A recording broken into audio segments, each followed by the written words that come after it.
Hello, my shimmering star. I am Amika Dhia. Welcome you all to this amazing platform of Tutors Theory. Our today's topic is Thorndike's SR reinforcement theory और इसे Thorndike की trial and error theory भी बोला जाता है.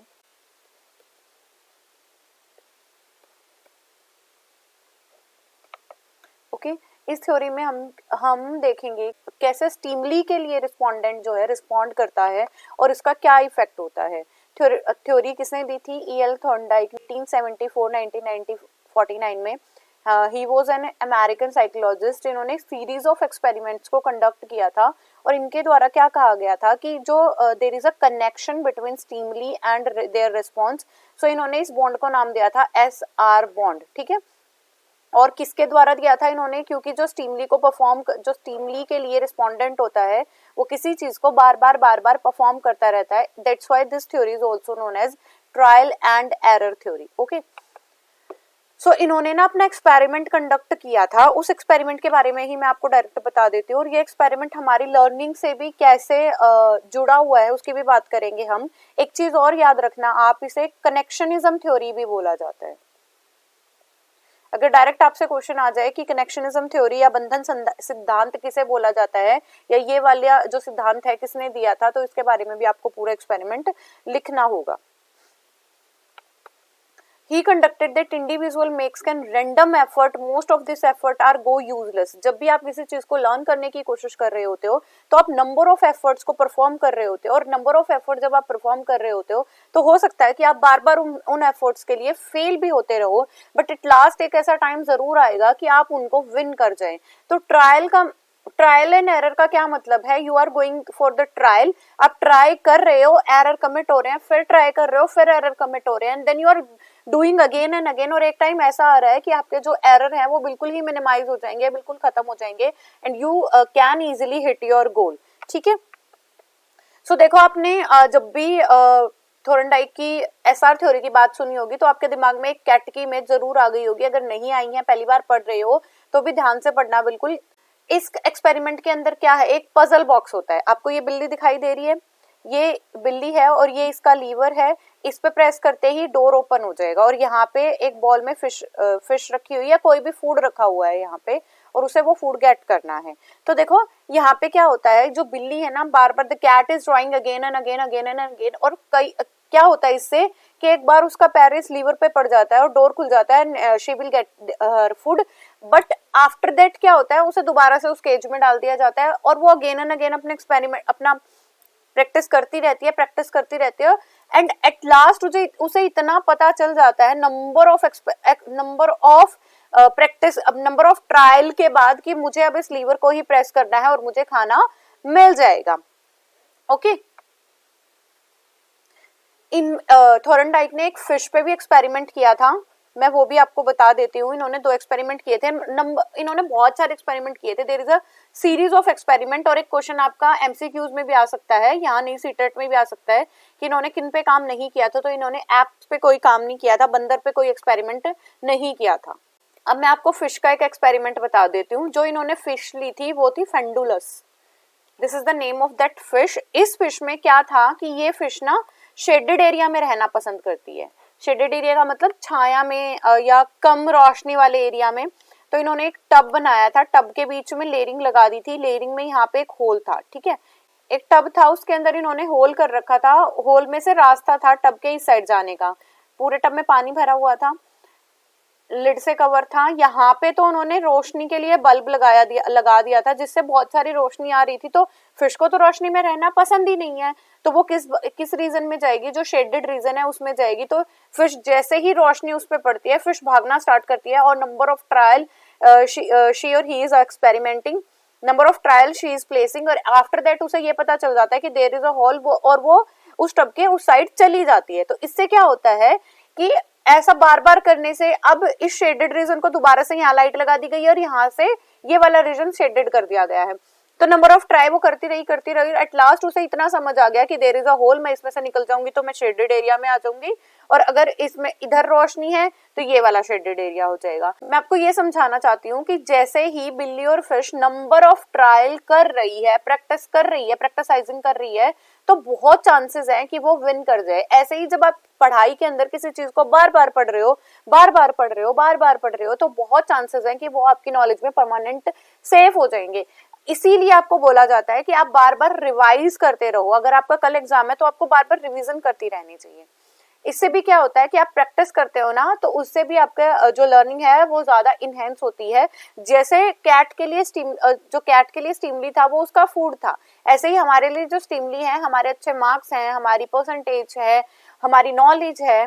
तो हमें इस एक्सपेरिमेंट में यही है कि पूरा हमारे पास एक पजल बॉक्स होता है, एक लीवर होता है जिससे डोर खुल जाता है और बाहर फिश को खाना मिल जाता है। मैंने आपको फिश अपने शेडेड एरिया में चली जाती है और बिल्ली को अपना खाना मिल जाता है। E.L. थॉर्नडाइक और क्या कहते हैं, conducted the experiment on cat, he put the hungry cat in the box. इसमें यही सारी चीजें बताई गई हैं और उसे फिक्स कर दिया गया है। जैसे ही वो उस लीवर को प्रेस कर देती है उसके बाद उसे खाना मिल जाता है। ठीक है, ये बार बार जंप करती रहती है और नंबर ऑफ बहुत सारे गो इन वेन, बहुत सारे वेस्ट हो जाते हैं उसके, बट बार बार करने से उसे क्या होता है, वो सक्सेस गेन कर लेते हैं। एंड आफ्टर दैट उसे इतने सारे ट्रायल के बाद एक बात पता चल जाती है कि कैट जो है, अगर मैं उस लीवर को प्रेस कर दूंगी तो मैं फटाफट बाहर आ जाऊंगी खाना खाने के लिए।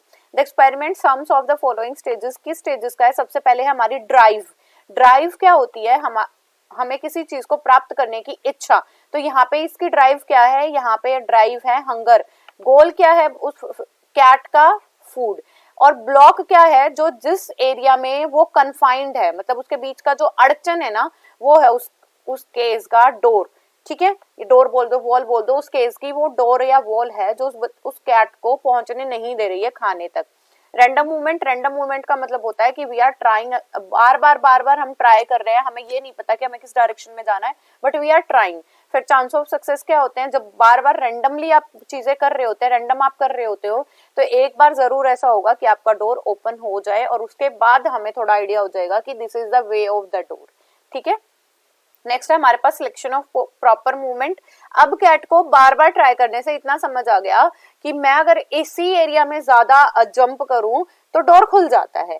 ठीक है, प्रॉपर मूवमेंट हो गया। फिर आती है फिक्सेशन का मतलब अब उसने सारे के सारे एरर्स को क्या कर दिया है, एलिमिनेट कर दिया। अब उसने सारे एरर्स हटा दिए हैं, बस वो उसी प्लेस पे जंप करती है और डोर खुल जाता है। तो फिक्सेशन का मतलब ये हो रहा है कि यहाँ पे उसने अपना एक्शंस को निर्धारित कर लिया है कि मुझे यही एक्शन करने, और ये एक्शन करते ही मैं क्या कर लूंगी, अपना फूड गेट कर लूंगी। फीचर्स क्या हैं? There are the following feature. On basis of learning there is a association and connection between the learning and that person who is going to learn. तो बॉन्ड साइकोलॉजी की बात हो रही है, यहाँ पे कनेक्शन बन रहा है कि हमारे जो एक्सप्रेशंस हैं, हमारे इंप्रेशंस हैं, उनसे कनेक्शन करके हम अपनी लर्निंग करा सकते हैं। The theory consider trial and error as a basis of learning. इन्हें यह बताया गया है ट्रायल एंड एरर को, ये हमारी लर्निंग का बिल्कुल बेसिक आधारभूत ढांचा है जिसके द्वारा हम पढ़ाई करना स्टार्ट कर सकते हैं, हम लर्नर स्टार्ट कर सकते हैं। तो हमें किसी चीज को सिलेक्ट करने से पहले रैंडमली मूव करते रहना पड़ेगा। जब हमें डायरेक्शन पता चल जाएगी तो हम उसी डायरेक्शन में अपने पाथ को कवर करेंगे। नेक्स्ट है all humans being solve their problem on the basis of try. हम बहुत बार यही करते हैं कि हमसे प्रॉब्लम सॉल्व नहीं हो रही होती तो हम कोई भी रैंडम काम करने लग जाते हैं, हम ढूंढने लग जाते हैं कि ऐसे ऐसे ऐसे ऐसे। तो बाद में क्या होता है कि हमें एक प्रॉपर डायरेक्शन फाइंड आउट हो जाती है। There is a number of responses to the problem before the individual. वहां पे मतलब एक परफेक्ट रिस्पॉन्स करने से पहले लोग बहुत सारे रैंडम रिस्पॉन्सेज भी कर रहे होते हैं। सम इनडिजायरेबल, कुछ ऐसे होते हैं जो हमारे लिए बिल्कुल भी काम नहीं आते बट हम कर रहे होते हैं, और आफ्टर इनडिजायरेबल एक्शन करने के बाद finally you will get your result. Psychologically speaking, a neural nervous connection between the situation and satisfactory response established, which may be termed as a learning. Learning बोला ही किसे गया है? There is a connection किसका? मान लो मेरी learning का connection किससे हो रहा है? आपकी DLED से। So there is a connection between that situation and the learning. अगर आप वो अच्छे से कर पा रहे हो तो आपकी जो लर्निंग है, that satisfaction phase is also known as your learning. Thorndike के लॉ ऑफ लर्निंग क्या था? इन्होंने अपने लॉज को दो भागों में बांटा था, the primary laws and the secondary laws. Primary काफी इंपॉर्टेंट है, प्राइमरी 3 लॉ है हमारे पास, वन बाय वन करके हम उन 3 लॉज के बारे में पढ़ेंगे। The law of readiness, the law of exercise and the law of effect. The law of readiness में क्या है? रेडीनेस का मतलब है कि आपको तत्पर होना, मोटिवेटेड होना कि आप लर्न करने के लिए इच्छुक हो। जैसे कैट खाना खाने के लिए उसे हंगर थी, बिल्कुल भूखी थी वो, इसीलिए वो खाना खाने के बिल्कुल इच्छुक थी। ऐसे ही हमें जब हम लर्न करना चाहते हैं तो हमारी सबसे पहला काम है कि हम क्या हो जाएं, रेडी हो जाए। और रेडी होने से यहाँ मतलब है readiness is your motivation, your encouragement, your effect, so you are affecting that learning. तो लर्नर जो है यहाँ, लर्नर को get set their self ready for the learning. सबसे पहला स्टेप यही है कि आप खुद को तत्पर करो कि हाँ मैं रेडी हूँ लर्न करने के लिए। दूसरा, एजुकेशनल इम्प्लीकेशंस क्या है? Before teaching a leader to route, किसी लीडर को रूट बताने से पहले स्टोरीज बतानी होती है। उसी प्रकार से लीडर को अपने बिल्कुल करेक्ट पाथ दिखाने से पहले उसके इफेक्ट, उसके केसेस, उसकी क्या इम्पैक्ट रहेगा और उसके बारे में पूरी नॉलेज एज अ लीडर आपको देनी चाहिए। और children should be properly motivated. सबसे पहले आपको चिल्ड्रन को, मतलब बच्चों को बिल्कुल प्रॉपरली मोटिवेट कर देना है कि हम आज ऐसे पढ़ने वाले हैं, क्या पढ़ने वाले हैं। मतलब हमें उनके अंदर थोड़ा सा ना एंथुजियाज्म इंक्रीज करना है। क्यूरियोसिटी जो बच्चों की है, learning the teacher should curious रखना है बच्चों को, जिससे कि बच्चे खुद से सेल्फ इंटरेस्टेड रहें लर्निंग करने के लिए। दूसरा है हमारा law of exercise. Law of exercise हमने पढ़ा ही है, बहुत बार हम सुनते भी हैं, ये कोट सबने सुना होगा कि practice makes a man perfect, which means कि अगर आप ज्यादा अच्छे से अभ्यास कर रहे होते हो तो आप अच्छी प्रैक्टिस करने की वजह से आपकी लर्निंग बहुत ज्यादा बेटर हो जाएगी। ऐसे ही हमें कैट ने दिखाया कि आप बार बार ट्राई कर रहे हो, बार बार प्रैक्टिस कर रहे हो किसी चीज की, तो आपको वो लीवर मिल जाएगा, आपको भी आपका गोल मिल जाएगा, जिससे के थ्रू आप अपने डिजायर्स को अचीव कर सकते हो। इसी में लॉ ऑफ एक्सरसाइज में फर्स्ट लॉ आता है हमारा यूज, और दूसरा लॉ है हमारा डिसयूज। लॉ ऑफ यूज का क्या मतलब है? जब आप चीजों को बार बार रिपीट कर रहे होते हो, लाइक मैंने ना गाड़ी चलानी सीखी है, अगर मैं वो गाड़ी चला रही हूँ, मैं डेली उसे चला रही हूँ, तो मुझे बहुत अच्छे से आएगी। अगर मान लो वही गाड़ी मैंने 1 साल पहले सीखी होगी और मैं डिसयूज में आ गई हूँ कि मैंने उसे बार बार रिवाइज नहीं किया है, मैं उसे करके नहीं देख पा रही हूँ, तो आज मुझे जरूर हेजिटेशन होगी वो कार चलाने में। बट अगर मैं बार बार प्रैक्टिस करके 1 साल से मैं गाड़ी चलाती आ रही हूँ, तो आज मुझे कोई भी हेजिटेशन नहीं होगी। ठीक है, तो लॉ ऑफ यूज का मतलब है यहाँ पे आपको क्या करना है, प्रैक्टिस करके आप कनेक्शन लेटर थिंग्स का न्यू थिंग से कर सकते हो। लॉ ऑफ डिसयूज का मतलब है there is a mal connection, यहाँ पे कोई कनेक्शन रहा नहीं है, रहा है तो बहुत थोड़ा रहा है, या इक्वल एफर्ट्स नहीं है जितने कनेक्शन के स्टार्टिंग में थे आपके। तो किसी भी चीज को आप बार बार कर रहे हो, अगर कर रहे हो तो वो that will make your self very effective, और अगर आप छोड़ रहे हो, रिपीटेशन नहीं हो रही है, तो फॉरगेटफुलनेस जरूर से बढ़े। अब आज educational implications, useful learning should be constantly practicised. Practicise का यहाँ क्या मतलब है? लॉ ऑफ यूज से रिलेट कर रहा है ये, कि अगर आपकी लर्निंग अच्छी है, यूजफुल है आपकी लर्निंग, तो उसे बार बार प्रैक्टिसाइज करो। Devote more time on effort, अगर आपको डिजायरेबल एफर्ट्स का पता चल गया है तो आप उन पे ज्यादा टाइम दो। आप अपने पर्पस और इंटरेस्ट के अकॉर्डिंगली बच्चों से लर्निंग करा सकते हो। The interval between one practice and other should be as short as possible, कि एक प्रैक्टिस और दूसरी प्रैक्टिस के बीच का जो इंटरवल है वो कम हो। जैसे मैंने कहा कि मुझे कार चलानी आती थी, एक मैं कार डेली चला रही हूँ और एक मुझे 1 साल हो गया और 1 साल के बाद मैं अब कार चला रही हूँ, तो देयर इज अ डिफरेंस। तो यहाँ पर डिफरेंस जैसे बढ़ेगा आपका लॉ ऑफ डिसयूज हो जाएगा। नेक्स्ट आता है हमारा the third, the law of effect. Law of effect का मतलब क्या है कि आप जैसा स्टिमुलस देते हो उसका इफेक्ट जरूर रिस्पोंडेंट के रिस्पॉन्ड पे पड़ता है। It is also It is also called as a law of pleasure and pain. Every activity has its effect on। तो कुछ बच्चों के लिए प्लेजर मीट कराते हैं, जैसे अगर उन्हें प्ले एक्टिविटी में ले जाऊं तो वो बहुत ज्यादा खुश हो जाते हैं, और उनसे प्ले का गेम मैं कहूँ कि आज उनकी एक्स्ट्रा क्लास है तो काफी दुखी हो जाते हैं। तो इससे भी बच्चों की स्ट्रेंथ वगैरह इंक्रीज और डिक्रीज करती है, क्योंकि वो उन चीजों से जुड़ नहीं पा रहे हैं। Thorndike has defined this law when the modifiable actions between a situation and responses is made, and it is accompanied or followed by a satisfying state of affair that connection strength is increased। यहाँ पे क्या कह रहे हैं कि अगर आपकी स्थिति, आपकी परिस्थिति आपके लिए संतोषजनक है, आपको अच्छा फील कराती है, तो आप उनसे बिल्कुल जुड़ जाओगे। अगर अच्छा फील नहीं कराती है, आपको एनॉइंग फील कराती है, तो आपकी जरूर है कि आपकी स्ट्रेंथ क्या होगी, डिक्रीज होगी ही होगी। इसके एजुकेशनल इम्प्लीकेशन क्या है? Avoid failure as far as possible. अब फेलियर को अवॉइड करने की कोशिश करो। Reward should be given over some substantial achievement. अगर आप अच्छी अचीवमेंट कर रहे हो तो रिवॉर्ड जरूर दे देना चाहिए। गिव मैक्सिमम एजुकेशनल गाइडेंस, बच्चों को ज्यादा से ज्यादा एजुकेशनल गाइडेंस प्रोवाइड करो। पनिशमेंट को अवॉइड करो, नेगेटिव इन्फ्लुएंस को अवॉइड करो, और इंटरेस्ट बच्चों के अंदर बिल्डअप करो। इंटरेस्ट बिल्डअप होगा तो अटेंशन बिल्डअप होगी, अटेंशन बिल्डअप होगी तो सेटिस्फेक्शन की तरफ जाओगे, और सेटिस्फेक्शन होगा तो हमारा क्या होगा, लर्निंग इनहेंस करेगी। देन आते हैं हमारे सेकेंडरी लॉ ऑफ लर्निंग। अब हम पढ़ेंगे सेकेंडरी लॉज या सबऑर्डिनेट लॉज। सबसे पहले है लॉ ऑफ प्राइमेसी। प्राइमेसी का मतलब क्या होता है कि आप पहली चीजें प्राइमरी किसे लेके चलते हो, ठीक है। 8 लॉ है। प्राइमरी फैक्ट इफेक्ट क्या है, remember the best when we see hear first. देखो यहाँ कहने का क्या मतलब है, देखो जैसे मैं पढ़ा रही हूँ आपको, आपने बहुत सारी टीचर्स को पढ़ाते हुए सुना होगा, आप यूट्यूब पे हैं तो आपने और भी बहुत सारे टीचर्स को देखा होगा, ठीक है। वो ना एग्जाम्पल कुछ ऐसे ले रहे होते हैं कि जो आपकी लाइफ से क्या करता है, आपकी लाइफ से कनेक्ट करने की कोशिश करता है। तो हम उन चीजों को पहले लर्न करते हैं जिन्हें हम देख सकते हैं, जिन्हें हम सुन सकते हैं, जिनके लिए हम अपने इमोशनल को अटैच कर सकते हैं। लाइक आपने कई बार देखा होगा किसी चीज को समझाने के लिए बहुत सारे लोग अपनी डेली लाइफ से एग्जांपल दे देते हैं, बच्चों का एग्जांपल दे देते हैं, पेपर का एग्जाम्पल दे देते हैं, 100 रुपए 50 रुपए इनका एग्जाम्पल दे देते हैं। कुछ टीचर्स को आपने सुना होगा बॉयफ्रेंड गर्लफ्रेंड का एग्जाम्पल दे देते हैं, क्योंकि हम उन चीजों से रिलेट कर पा रहे हैं, और जब चीजों से हम रिलेट कर पा रहे होते हैं तो हमारी लर्निंग बेटर होती ही होती है।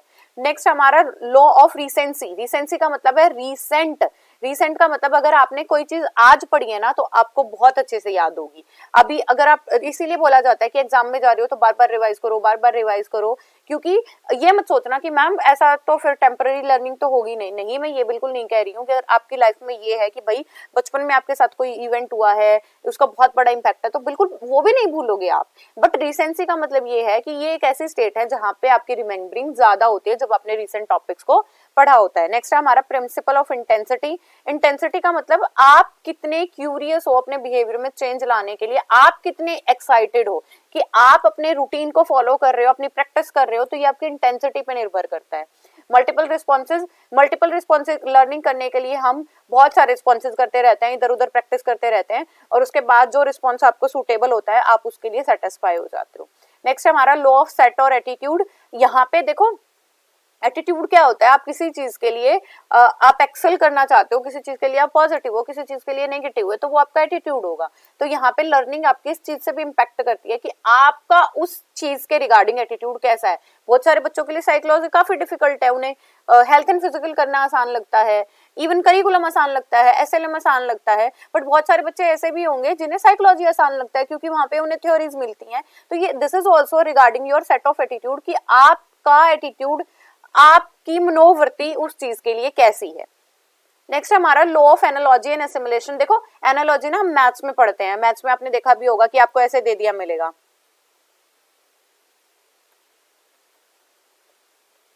और आपसे नेक्स्ट टर्म पूछ ली जाएगी कि यहाँ पे क्या आएगा, तो आप एनालॉजी देखोगे कि this is the square of 20, ये 21 का स्क्वायर है, तो यहाँ पे हमें 22 का स्क्वायर दिखना है, ठीक है। ऐसे एनालॉजी क्या होता है, हम कंपैरिजन कर रहे हैं हमारे कुछ स्टेप्स का और नए स्टेप्स का, जिनसे कंपैरिजन करके हमें मिल रहा है कि ये हमारा सूटेबल था या सूटेबल नहीं था, और जो हमारे लिए सूटेबल थी हम उन्हें एसिमुलेट करके पढ़ लेंगे। तो एसिमुलेशन और एनालॉजी क्या होती हैं, यहाँ पे आपको सिमिलरिटी और डिसिमिलरिटी के अकॉर्डिंगली अपने स्टेप्स को डिसाइड कर लेना है।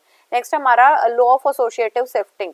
एसोसिएटिव शिफ्टिंग क्या है, आपकी एक स्टिमुली दूसरी स्टिमुली पे निर्भर करती है। जैसे आपने पेवलोव की थ्योरी पढ़ी होगी, तो उसमें था जैसे ही बेल बजती है ना, उसे खाना मिलता था तो वो सलाइवा सीक्रेट करने लग जाता था डॉग जो था, बट एक टाइम ऐसा आ जाता है कि बेल ही बजती है, खाना चाहे उसे दिखा भी नहीं है, बट वो लाइवा सीक्रेट करना स्टार्ट कर देता है। तो लॉ ऑफ शिफ्टिंग था उसका, सलाइवा जो पहले किस चीज पे सीक्रेट हुआ करता, जब उसे खाना दिखता था, बट उसे जैसे ही उसकी स्टिमुली क्या हो गई, शिफ्ट हो गई कि उसे बेल बजेगी तभी उसे क्या दिखना स्टार्ट हो जाए, उसका सलाइवा जो है सीक्रेट होना स्टार्ट हो जाएगा। इसे आप बोलते हैं लॉ ऑफ एसोसिएटिव शिफ्टिंग, कि आप किसी चीज से एसोसिएट कर पा रहे हो और आप क्या कर पा रहे हो, रिस्पॉन्ड भी कर रहे हो। Law of partial activity. Law of partial activity का मतलब है हमारे पास, लॉ ऑफ पार्शियल एक्टिविटी का क्या मतलब है, यहाँ पे हमें कोई कॉम्प्लेक्स चीज मिली हुई है, जैसे हमारे पास कोई कॉम्प्लेक्स चीज है तो हमारे टीचर्स उसे स्मॉल पार्ट्स में सिखाते हैं, तो पार्शियली आपको सिखाने की कोशिश की जाती है, ठीक है। इसके बाद है हमारे पास थोरनडाइक ने कुछ प्रिंसिपल्स दिए हैं। फर्स्ट प्रिंसिपल है principle of multiple responses. Multiple responses मैंने अभी आपको सेकेंडरी लॉज में बताया कि आपको नंबर ऑफ रिस्पॉन्सेज परफॉर्म करने हैं। Then principle of mental state, it is just like a attitude state पे है, जैसे आपका एटीट्यूड रहेगा आप वैसे ही लर्निंग करोगे। पार्शियल एक्टिविटी विच मीन्स ये है कि आपको एक्टिविटीज जो हैं छोटे छोटे ग्रुप, छोटे छोटे कंपार्टमेंट्स में तोड़ के सिखाई जाए तो आपकी कॉम्प्लेक्सिटी कम होगी। प्रिंसिपल ऑफ एनालॉजी, एनालॉजी का मतलब ये जो हमारे 8 एक्सरसाइजेस मैंने आपको कराई है ना आगे, ये उन्हीं के प्रिंसिपल बन गए हैं बस। प्रिंसिपल ऑफ एनालॉजी, एनालॉजी का मतलब सिमिलर और डिसिमिलर एरिया पे डिवाइड करो, उसके बाद प्रिंसिपल ऑफ एसोसिएटिव शिफ्टिंग, आपका एक रिस्पॉन्स दूसरे रिस्पॉन्स को इम्पैक्ट करता है, जिसके लिए मैंने आपको पेवलोव की थ्योरी का डॉग का एग्जांपल दिया है कि पहले स्लाइवा सीक्रेट होता था जब उसे खाना दिखता था, उसके बाद ऐसी सिचुएशन हो गई कि बेल बजते ही उसका स्लाइवा, डॉग का स्लाइवा सीक्रेट होना स्टार्ट कर देता है। अब इस पूरी थ्योरी के एजुकेशनल इंप्लीकेशंस क्या है? थोरनडाइक की ट्रायल और एरर थ्योरी यही कहती है कि अगर आपको गोल डायरेक्टेड रहना है और आपके एरर कम करने हैं तो आपको चीजों को ट्राई करना ही करना पड़ेगा और आपको अंडरस्टैंडिंग क्रिएट करनी पड़ेगी और पर्पस को जानने के लिए आपके इनसाइड आउटसाइड आपको सारी इफेक्टिव मेजर्स को ध्यान रखना होगा। Thorndike has given 5 aids to improve learning. क्या 5 एड दिए हैं? इंटरेस्ट इन द वर्क, सबसे पहले बच्चे का इंटरेस्ट बिल्ड करो, इंटरेस्ट इन इम्प्रूवमेंट, अगर बच्चा काम गलत कर रहा है उसकी कुछ स्ट्रेंथ और वीकनेस ऑब्वियस होंगी, अगर बच्चा अच्छा कर रहा है तो उसको भी इंप्रूवमेंट दो, वीकनेस है तो उन वीकनेस को रिमूव करके इंप्रूव कराओ। सिग्निफिकेंस ऑफ वर्क, कार्य का महत्व बच्चे को बताओ, प्रॉब्लम सॉल्विंग एटीट्यूड रखो बच्चों के सामने, एंड अटेंटिवनेस, बच्चे अगर अटेंटिव होंगे, सावधानी से काम करेंगे तो भी लर्निंग ज्यादा होगी ही होगी। Thorndike's theory and laws imply the following, क्या कह रहे हैं? More repetition is of no use repetition because useful when responses is rewarded, in that case repetition strength बन जाएगी। क्या कह रहे हैं? अगर बच्चा चीजों को रिपीट कर रहा है, बच्चा अच्छा नंबर लेके आ रहा है, बार बार अच्छा काम कर रहा है, तो रिपीटेशन कराने के लिए वहां पे आप रिवॉर्ड्स दे सकते हो। Understanding grows out to the previous experiences, understanding तब अच्छी होगी जब there is a connection between the previous knowledge and the new knowledge. Next, transfer of learning takes place because identical elements in two situation. Transfer of learning कब होती है? जब हमारे पास identical elements हो और वो दूसरी सिचुएशन में भी एज इट इज यूज हो जाए। रिवॉर्ड जो है ज्यादा स्ट्रेंथन आउट करने की कोशिश करते हैं as compare to punishment. Forgetting take place, अगर फॉरगेटिंग होगी ही होगी अगर आप लॉ ऑफ डिसयूज कर रहे हो, बच्चों से ज्यादा प्रैक्टिस नहीं करा रहे हो। The child should be encourage to do his work independently, और बच्चे को ऐसे आपको उत्साहित करते रहना है कि बच्चा इंडिविजुअली व्यक्तिगत रूप से भी अपना कार्य अच्छा कर पाए।